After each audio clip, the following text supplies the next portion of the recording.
యేసుని ప్రేమ ఛానల్ కి స్వాగతం. దయచేసి ఈ ఛానల్ ని లైక్ చేయండి. తెలుగు డైలీ ఆడియో బైబిల్ యెహోషువ 21వ అధ్యాయము.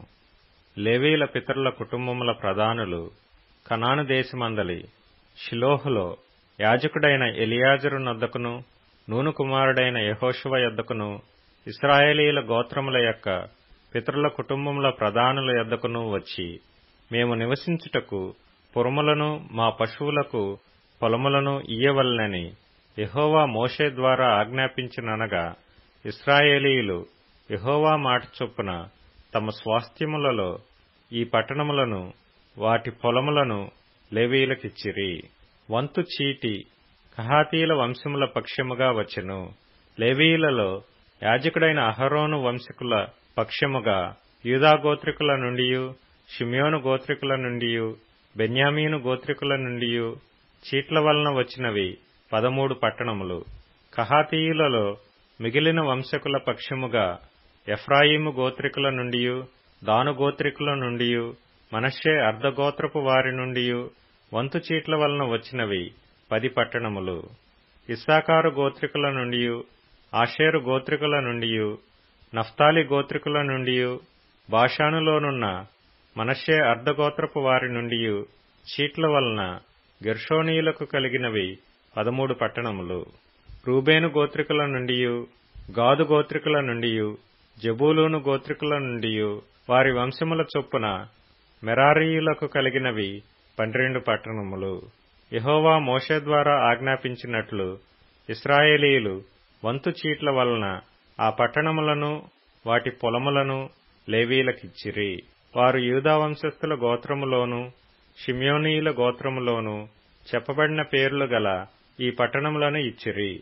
అవి లేవీయులైన కహాతీయుల వంశములలో అహరోను వంశకులకు కలిగినవి. ఎలయనగా మొదట చేతికి వచ్చిన వంతు చీటి వారిది. యూదా వంశస్థుల మన్యములో వారికి కిర్యతర్బా అనగా హెబ్రోనునిచ్చిరి. ఆ అర్బా అనాకు తండ్రి దాని చుట్టూనున్న పొలమును వారికిచ్చిరి. అయితే ఆ పట్టణము యొక్క పొలములను దాని గ్రామములను యెఫున్నె కుమారుడైన కాలేబునకు స్వాస్థ్యముగా ఇచ్చిరి.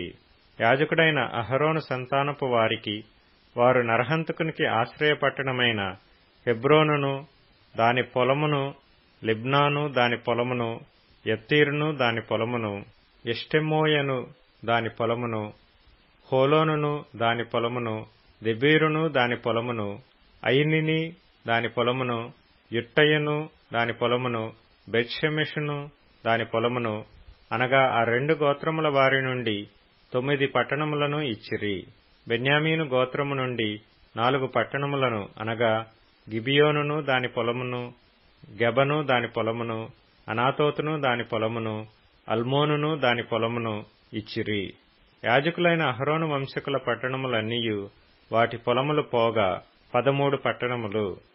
కహాతీయుల వంశపు వారైన లేవీయులకు అనగా కహాతు సంబంధులలో మిగిలిన వారికి వంతు చీట్ల వలన కలిగిన పట్టణములు ఎఫ్రాయిము గోత్రము నుండి వారికి ఇయ్యబడెను.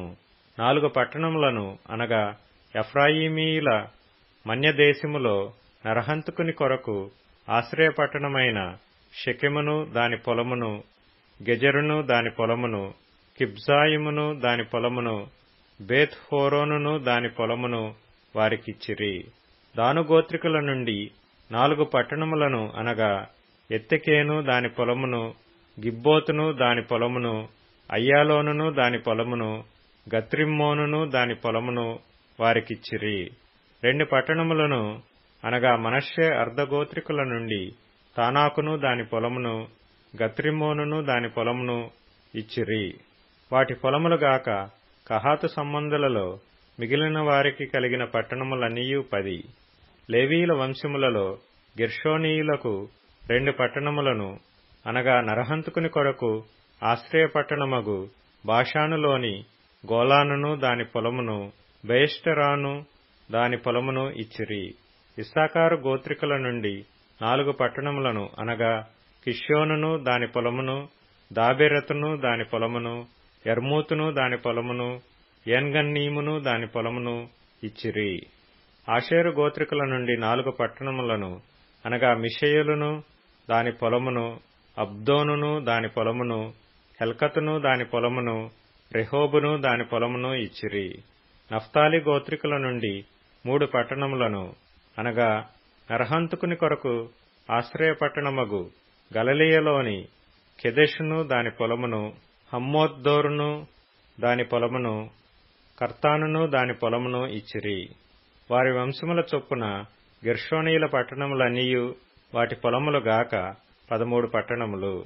లేవీయులలో మిగిలిన మెరారీయుల వంశములకు జెబూలూను గోత్రముల నుండి 4 పట్టణములను అనగా యెక్నెయాము దాని పొలమును, కర్తాను దాని పొలమును, దిమ్నాను దాని పొలమును, నహలాలును దాని పొలమును ఇచ్చిరి. రూబేను గోత్రికుల నుండి 4 పట్టణములను అనగా బేసెరును దాని పొలమును, హవాసును దాని పొలమును, కెదెమోతును దాని పొలమును, మేఫాతును దాని పొలమును ఇచ్చిరి. గాదు గోత్రికుల నుండి 4 పట్టణములను అనగా నరహంతుకుని కొరకు ఆశ్రయపట్టణమగు గిలాదులోని రామోతును దాని పొలమును, మహనయీమును దాని పొలమును, హెష్బోనును దాని పొలమును, యాజెరును దాని పొలమును ఇచ్చిరి. వారి వారి వంశముల చొప్పున అనగా లేవీయుల మిగిలిన వంశముల చొప్పున అవన్నీయు మెరారీయులకు కలిగిన పట్టణములు. వంతు చీటి వలన వారికి కలిగిన పట్టణములు 12. ఇశ్రాయేలీల స్వాస్థ్యములో వాటి పల్లెలు గాక లేవీయుల పట్టణములన్నీయు 48. ఆ పట్టణములన్నిటికీ పొలములుండెను. ఆ పట్టణములన్నీయు అట్లేయుండెను.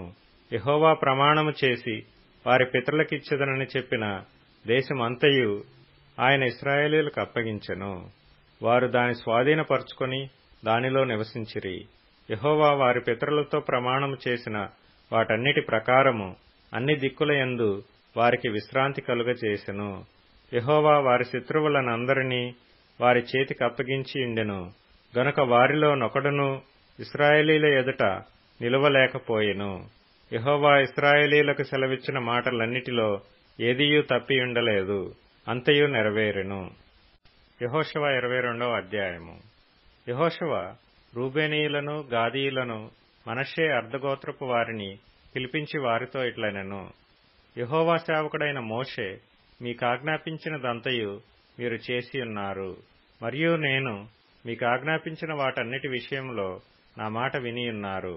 బహుదినముల నుండి నేటి వరకు మీరు మీ సహోదరులను విడువక మీ దేవుడైన యెహోవా ఆజ్ఞననుసరించి నడిచియున్నారు. ఇప్పుడు మీ దేవుడైన యెహోవా మీ సహోదరులతో చెప్పినట్లు వారికి నెమ్మది కలుగజేసియున్నాడు. కాబట్టి మీరిప్పుడు యెహోవా సేవకుడైన మోషే యొర్దాను అవతల మీకు స్వాస్థ్యముగా ఇచ్చిన దేశములో మీ నివాసములకు తిరిగి వెళ్ళుడి. అయితే మీ పూర్ణ హృదయముతోనూ మీ పూర్ణాత్మతోనూ మీ దేవుడైన యెహోవాను ప్రేమించుచు ఆయన మార్గములన్నిటిలో నడుచుకొనుచు ఆయన ఆజ్ఞలను గైకొనుచు ఆయనను హత్తుకొని ఆయనను సేవించుచు యెహోవా సేవకుడైన మోషే మీకాజ్ఞాపించిన ధర్మమును ధర్మశాస్త్రమును అనుసరించి నడుచుకొనుడి. అతడీలాగు చెప్పిన తరువాత వారిని దీవించి వెళ్లనంపగా వారు తమ నివాసములకు పోయిరి.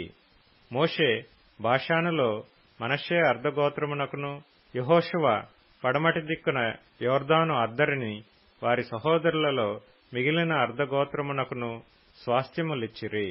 మరియు యెహోషువ వారి నివాసములకు వారిని వెళ్లనంపినప్పుడు అతడు వారిని దీవించి వారితో ఇట్లనెను. మీరు మిక్కిలి కలిమి గలవారై అతి విస్తారమైన పశువులతోనూ వెండితోనూ బంగారుతోనూ ఇత్తడితోనూ ఇనుముతోనూ అతి విస్తారమైన వస్త్రములతోనూ తిరిగి మీ నివాసములకు వెళ్ళుచున్నారు. మీ శత్రువుల దోపుడు సొమ్మును మీరును మీ సహోదరులను కలిసి పంచుకొనుడి. కాబట్టి రూబేనీయులను, గాదీయులను, మనష్షే అర్ధగోత్రపు వారును యెహోవా మోషే ద్వారా సెలవిచ్చిన మాట చొప్పున తాము స్వాధీనపరచుకొనిన స్వాస్థ్యభూమి అయిన గిలాదులోనికి వెళ్ళుటకు కనాను దేశమందలి షిలోహులోనున్న ఇశ్రాయేలీయుల యొద్ద నుండి బయలుదేరి కనాను దేశమందున్న యొర్దాను ప్రదేశమునకు వచ్చినప్పుడు రూబేనీయులను, గాదీయులను, మనష్షే అర్ధగోత్రపు వారును అక్కడ యొర్దాను దగ్గర ఒక బలిపీఠమును కట్టిరి. అది చూపునకు గొప్ప బలిపీఠమే. అప్పుడు రూబేనీయులను, గాదీయులను, మనష్షే అర్ధగోత్రపు వారును ఇశ్రాయేలీల ఎదుటివైపున యొర్దాను ప్రదేశములో కనాను దేశమునెదుట బలిపీఠమును కట్టిరని ఇశ్రాయేలీలకు వర్తమానము వచ్చెను. ఇశ్రాయేలీయులు ఆ మాట వినినప్పుడు సమాజమంతయు వారితో యుద్ధము చేయుటకు షిలోహులో కూడి, ఇశ్రాయేలీయులు గిలాదులోనున్న రూబేనీయుల యొద్దకును, గాదీయుల యొద్దకును, మనష్షే అర్ధగోత్రపు వారి యొద్దకును యాజకుడగు ఎలియాజరు కుమారుడైన ఫీనెహాసును పంపిరి. ఇశ్రాయేలీల గోత్రములన్నిటిలో ప్రతిదాని పితరుల కుటుంబపు ప్రధానుని, అనగా 10 మంది ప్రధానులను అతనితో కూడా పంపిరి. వారందరూ ఇశ్రాయేలీల సమూహములలో తమ తమ పితరుల కుటుంబములకు ప్రధానులు. వారు గిలాదు దేశములోనున్న రూబేనీయుల యొద్దకును, గాదీయుల యొద్దకును, మనష్షే అర్ధగోత్రపు వారి యొద్దకును పోయి వారితో ఇట్లనిరి, యెహోవా సర్వసమాజపు వారు చెప్పుచున్నదేమనగా, నేడు బలిపీఠమును కట్టుకొని నేడే యెహోవాను అనుసరించుట మాని ఇశ్రాయేలీల దేవుని మీద మీరేలా తిరుగుబాటు చేయుచున్నారు? పెయోరు విషయములో మనము చేసిన దోషము మనకు చాలదా? అందుచేత యెహోవా సమాజములో తెగులు పుట్టెను గదా. నేటి వరకు మనము దాని నుండి పవిత్రపరచుకొనకయున్నాము. మీరు ఈ దినమున యెహోవా వెంబడి నుండి తొలగిపోవునట్లు నేడు యెహోవా మీద తిరుగుబడి ద్రోహము చేసెదరేమి? అలాగైతే ఆయన ఇక మీదట ఇశ్రాయేలీల సర్వసమాజము మీద కోపపడును గదా. మీ స్వాస్థ్యమైన దేశము అపవిత్రముగా నుండిన ఎడల యెహోవా మందిరముండు యెహోవా స్వాధీన దేశమునకు మీరు వచ్చి మా మధ్యను స్వాస్థ్యము తీసుకొనుడి. మన దేవుడైన యెహోవా బలిపీఠము గాక వేరొక బలిపీఠమును కట్టుకొని యెహోవా మీద తిరుగుబడకుడి, మా మీద తిరుగుబడకుడి. జెరహు కుమారుడైన ఆకాను ప్రతిష్ఠితమైన దాని విషయంలో తిరగబడినప్పుడు ఇశ్రాయేలీల సర్వ సమాజము మీదికి కోపము రాలేదా? తన దోషము వలన ఆ మనుష్యుడొక్కడే మరణమాయన. అందుకు రూబేనీయులను, గాదీయులను, మనష్షే అర్ధగోత్రపు వారును ఇశ్రాయేలీల ప్రధానులతో ఇచ్చిన ఉత్తరమేమనగా, దేవుళ్లలో యెహోవా దేవుడు, దేవుళ్లలో యెహోవాయే దేవుడు. సంగతి ఆయనకు తెలియను, ఇశ్రాయేలీలు తెలుసుకొందురు. ద్రోహము చేతనైనను యెహోవా మీద తిరుగుబాటు చేతనైనను మేము ఈ పని చేసిన ఎడల నేడు మమ్ము బ్రతుకనీయకుడి. యెహోవాను అనుసరింపక తొలగిపోయి దహనబలి అయినను నైవేద్యమునైనను దానిమీద అర్పించుటకే గాని, సమాధాన బలులను దానిమీద అర్పించుటకే గాని మేము ఈ బలిపీఠమును కట్టిన ఎడల యెహోవా తానే విమర్శ చేయునుగాక. వేరొక హేతువు చేతనే ఈ బలిపీఠమును కట్టితిమి. ఏమనగా, రాబోవు కాలమున మీ సంతానపు వారు మా సంతానపు వారితో, ఇశ్రాయేలీల దేవుడైన యెహోవాతో మీకేమి సంబంధము? రూబేనీయులారా, గాదీయులారా, మీకును మాకును మధ్య యెహోవా యొర్దానును సరిహద్దుగా నియమించును గదా. యెహోవాయందు మీకు పాలేదియు లేదని చెప్పుట వలన మీ సంతానపు వారు మా సంతానపు వారిని యెహోవా విషయములో భయభక్తులు లేని వారగునట్లు చేయుదురేమో అని భయపడి ఆ హేతువు చేతనే దీని చేసితిమి. కాబట్టి మనము బలిపీఠమును కట్టుటకు సిద్ధపరచుదము రెండని చెప్పుకొంటిమి. అది దహన బలుల నర్పించుటకైనను బలి నర్పించుటకైనను కాదు.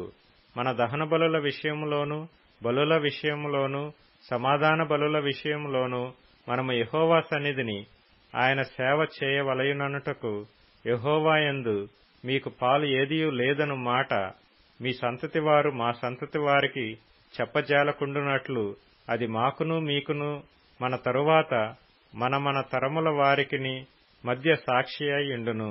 అందుకు ఇక మీదట వారు మాతోనే గాని మా తరము వారితోనే గాని అట్లు చెప్పిన ఎడల మన పితరులు చేసిన బలిపీఠపు ఆకారమును చూడుడి, ఇది దహన బలి నర్పించుటకు కాదు, బలి నర్పించుటకు కాదు గాని మాకును మీకును మధ్య సాక్షి అయి ఉండుటకేయని చెప్పుదుమని అనుకుంటిమి.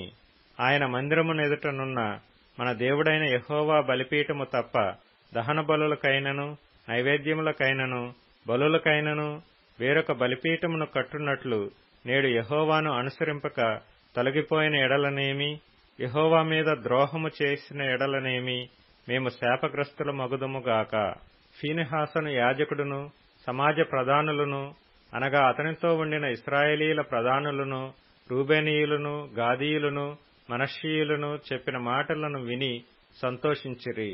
అప్పుడు యాజకుడైన ఎలెయాజరు కుమారుడగు ఫీనెహాసు రూబేనీయులతోనూ, గాదీయులతోనూ, మనష్షీయులతోనూ, మీరు యెహోవాకు విరోధముగా ఈ ద్రోహము చేయలేదు గనుక యెహోవా మన మధ్యనున్నాడని నేడు ఎరుగుదుము.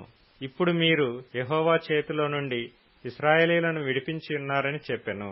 యాజకుడైన ఎలెయాజరు కుమారుడగు ఫీనెహాసును, ప్రధానులను గిలాదులోని రూబేనీయుల యొద్ద నుండియు, గాదీయుల యొద్ద నుండియు ఇశ్రాయేలీల యొద్దకు తిరిగి వచ్చి జనులకు ఆ మాట తెలియజెప్పగా ఇశ్రాయేలీలు విని సంతోషించిరి. అప్పుడు ఇశ్రాయేలీయులు దేవుని స్తుతించి రూబేనీయులను, గాదీయులను నివసించు దేశమును పాడుచేయుటకు వారి మీద యుద్ధము చేయుట మానిరి. రూబేనీయులను, గాదీయులను యెహోవాయే దేవుడనుటకు ఇది మన మధ్యను సాక్షి అగునని దానికి ఏదా అని పేరు పెట్టిరి. లూకాసు వార్త 6వ అధ్యాయం. ఒక విశ్రాంతి దినమున ఆయన పంట చేలలో బడి వెలుచుండగా ఆయన శిష్యులు వెన్నులు త్రుంచి చేతులతో నలుపుకొని తినుచుండిరి. అప్పుడు పరిసయ్యులలో కొందరు విశ్రాంతి దినమున చేయదగనిది మీరెందుకు చేయుచున్నారని వారినడగగా యేసు వారితో ఇట్లనెను, తానును తనతో కూడా ఉన్నవారును ఆకలిగొనినప్పుడు దావీదు ఏమి చేసెనో అది అయినను మీరు చదవలేదా? అతడు దేవుని మందిరములో ప్రవేశించి యాజకులు తప్ప మరి ఎవరునూ తినకూడని సముఖపు రొట్టెలు తీసుకొని తిని తనతో కూడా ఉన్నవారికి ఇచ్చెను గదా అనెను. కాగా మనుష్య కుమారుడు విశ్రాంతి దినమునకును యజమానుడని వారితో చెప్పాను. మరి ఒక విశ్రాంతి దినమున ఆయన సమాజ మందిరములోనికి వెళ్లి బోధించుచున్నప్పుడు అక్కడ ఊచ చేయి గలవాడొకడు ఉండెను. శాస్త్రులను, పరిసయ్యులను ఆయన మీద నేరము మోపవలెనని విశ్రాంతి దినమున స్వస్థపరచునేమో అని ఆయనను కనిపెట్టుచుండిరి. అయితే ఆయన వారి ఆలోచన లెరిగి ఊచ చేయగల వానితో నీవు లేచి మధ్యను నిలువమని చెప్పగా వాడు లేచి నిలిచెను. అప్పుడు యేసు, విశ్రాంతి దినమున మేలు చేయుట ధర్మమా, కీడు చేయుట ధర్మమా, ప్రాణరక్షణ ధర్మమా, ప్రాణహత్య ధర్మమా అని మిమ్మును అడుగుచున్నానని వారితో చెప్పి వారినందరినీ చుట్టూ కలియచూచి నీ చేయి చాపుమని వానితో చెప్పాను. వాడు అలాగు చేయగానే వాని చేయి బాగుపడెను. అప్పుడు వారు వెర్రి కోపముతో నిండుకొని యేసుని ఏమి చేయుదుమా అని ఒకనితోనొకడు మాటలాడుకొనిరి. ఆ దినముల యందు ఆయన ప్రార్థన చేయుటకు కొండకు వెళ్లి దేవుని ప్రార్థించుట యందు రాత్రి గడిపెను. ఉదయమైనప్పుడు ఆయన తన శిష్యులను పిలిచి వారిలో 12 మందిని ఏర్పరచి వారికి అపోస్తలులు అను పేరు పెట్టెను. వీరెవరనగా ఆయన ఎవనికి పేతురు అను మారు పేరు పెట్టెనో ఆ సీమోను, అతని సహోదరుడైన ఆంద్రెయ, యాకోబు, యోహాను, ఫిలిప్పు, బర్తలోమయి, మత్తయి, తోమా, అల్ఫయి కుమారుడైన యాకోబు, జెలోతే అనబడిన సీమోను, యాకోబు సహోదరుడైన యూదా, ద్రోహియేగు ఇస్కారియోతు యూదా అనువారు.